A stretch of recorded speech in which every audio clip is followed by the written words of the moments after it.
Well, what is a dream game? What does a dream game mean? What is a game? What is a dream?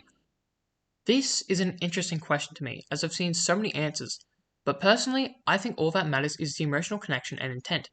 So to answer this question, I've broken it down into 3 chapters, so that I elaborate each part, as I do think it is a question really worth exploring.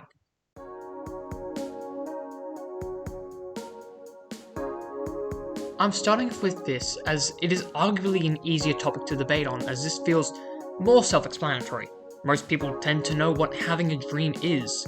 It's a goal you want to achieve, and like a goal, there are short-term, medium-term, and long-term dreams you have. Short-term, something that may take a couple days or weeks. Medium-term, something that may last 6 months to a year. And long-term, something that may take years. This is important as this can easily make sense in the development timeline of making art, designing your projects, setting your milestones, committing to projects, and showing real progress. Games also have their own development cycle that makes sense of the type of game being made and the team and resources that are available, be it a small indie team or massive studio release. Dreaming about projects stemming from art styles, to mechanics, to story, to wanting to create an atmospheric adventure are some things that generally compel people to want to make a game, whether or not they have the skills or resources. But that's what a dream is. It can sound outlandish or something impossible in the moment. It can be something small or grand, for the sake of yourself or another. It's a desire too strong to ignore, and something that could change your life.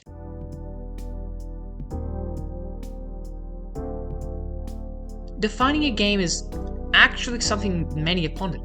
The structure and nature of one, how one thing counts because it feels like a game and another doesn't. Game designers throughout the years have tried to pinpoint games' inherent features and how people are able to just identify games naturally as a phenomenon. But there is something that I want to talk a little bit about, as it tries to give insight to this topic.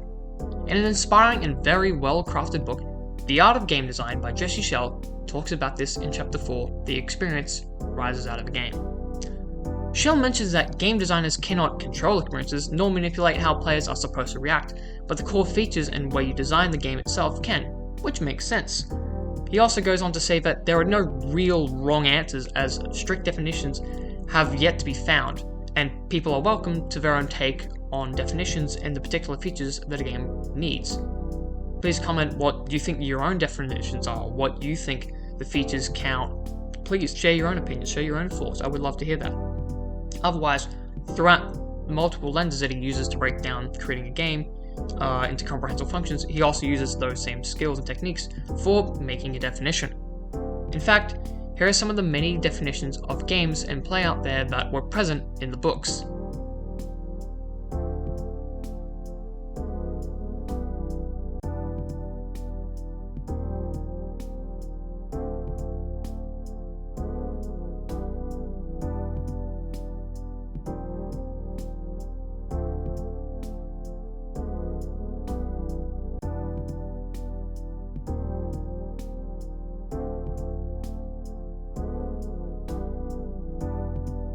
At the end, he summarized a list of game qualities that were picked from the various definitions. 1. Games are entered willfully.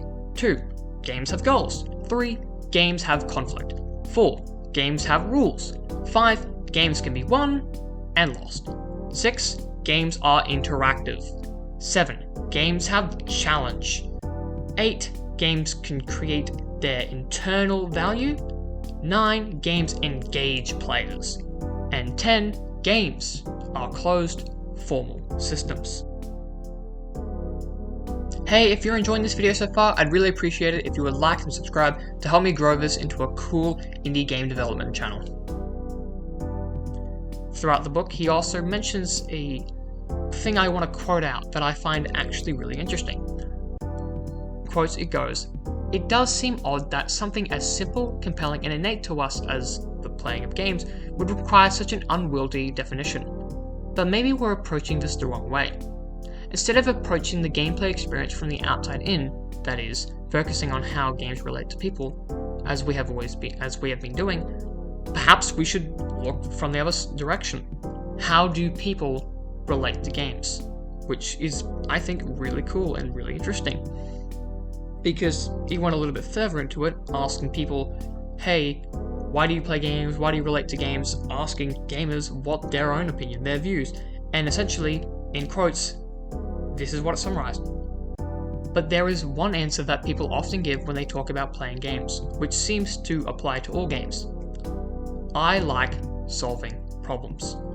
Which might seem a little weird at first, because games, you want to have fun, not solve things, But it makes sense very quickly. A lot of people find the game Power Wash or Power Washing Simulator fun.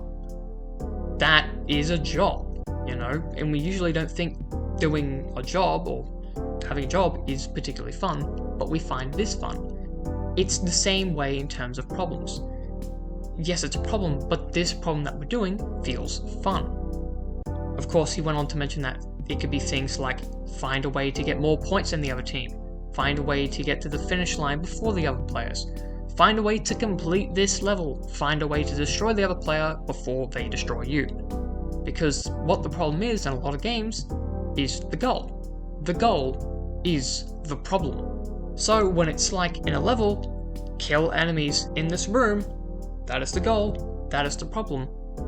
But for a lot of players, for a lot of gamers, that is a fun objective to have and a fun thing to do. And in fact, after breaking down all those 10 points that he had and breaking down games maybe being a problem-solving activity, well, that's exactly how we decided to create a definition after analyzing and breaking it all down. In quotes, his definition is, a game is a problem-solving activity approached with a playful attitude. I thought all of this was really important as it gives us some insight as to why and how games can acquire parts that help construct them to create different types of experiences. It connects heavily to this topic and how defining this makes developers make certain decisions in their games that change and create key things that we love from them or the franchise. Stuff that inspires us to make our own, want to give feedback to something that feels like it has enormous potential. I just want to say that I think it is a really fantastic book, and if you want to learn game design, I highly recommend it.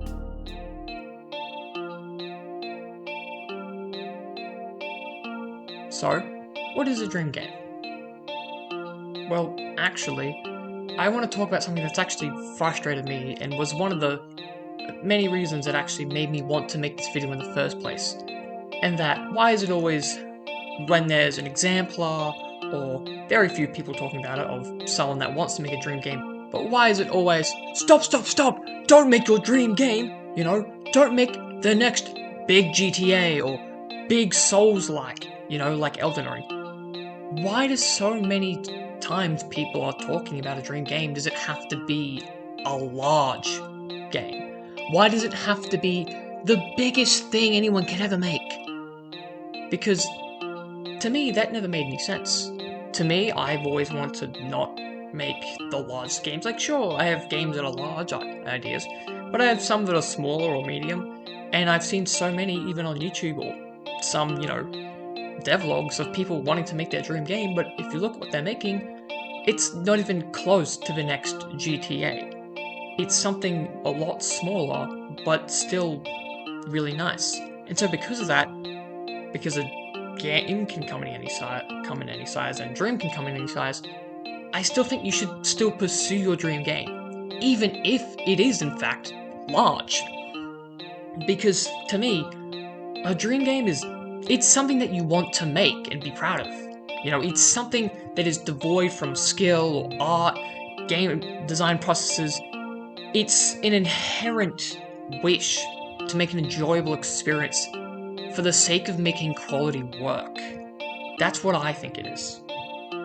And coming at it as like almost a hobbyist approach, not saying that I am, because I genuinely want to take this extremely seriously and want to expand into being a proper video game developer. But when you want to make a game, or especially a dream game, you should actually experiment and have fun with it, which sounds quite obvious, but sometimes really needs to be reiterated as a really important point. I mean, First of all, if you want to make your dream game, you have to learn the skills that you need to make your dream game, whether it's by yourself or with a team, because it's completely fine to get help, and obviously build the mechanics separately, for it is like practice, you know?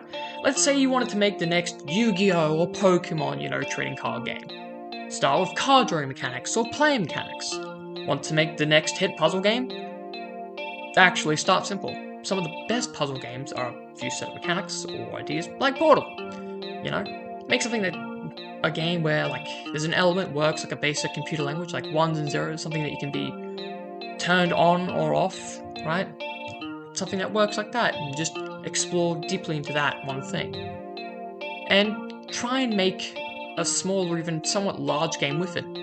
You'd learn way faster, and also have way more fun with an end product to show for it at the end. And by doing it like this, not only do you get to have a lot of fun games you get to play with, but you also get to be 1 step to 10 steps to 100 steps closer to making your dream game.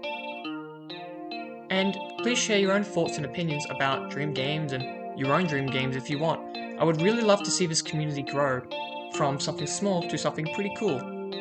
Oh, and by the way, if you are subbed or check the description of this video, there is a link to my first video, as this is the second video I've made, so you can watch it right now if you want to learn more about me and the future of this channel. Otherwise, see ya and have a good one.